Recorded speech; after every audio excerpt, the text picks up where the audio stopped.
The Monongahela River flowed like molten steel. It snaked through the heart of Pittsburgh, a city forged in fire and iron.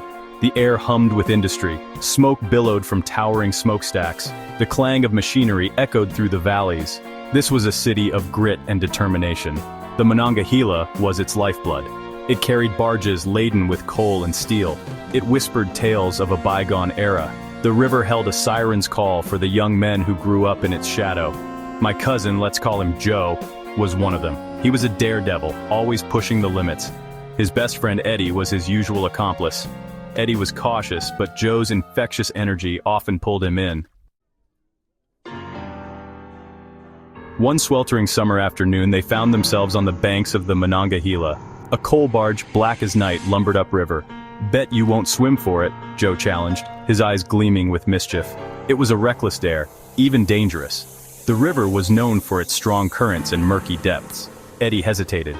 He looked at the massive barge, then at the swirling water. But Joe was already kicking off his shoes. He dove into the river in a smooth arc. Eddie, caught in the moment, followed suit. Their pact was sealed, not with words, but with the splash of river water. The cold water shocked them.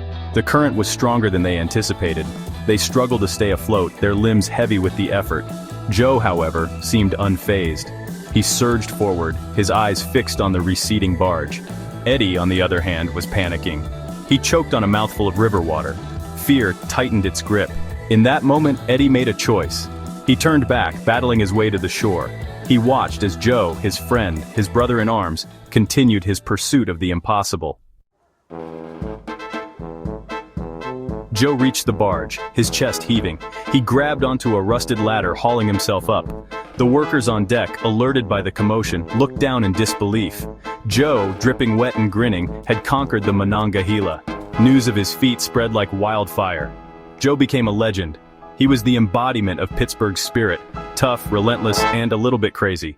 Eddie's choice was a quieter one. He never forgot that day, the fear, the awe he felt watching Joe. He carried the story, a reminder of the day courage and recklessness collided on the Monongahela. The story became part of local folklore, whispered in bars and recounted around campfires. It was a testament to the spirit of the city and the river that ran through it.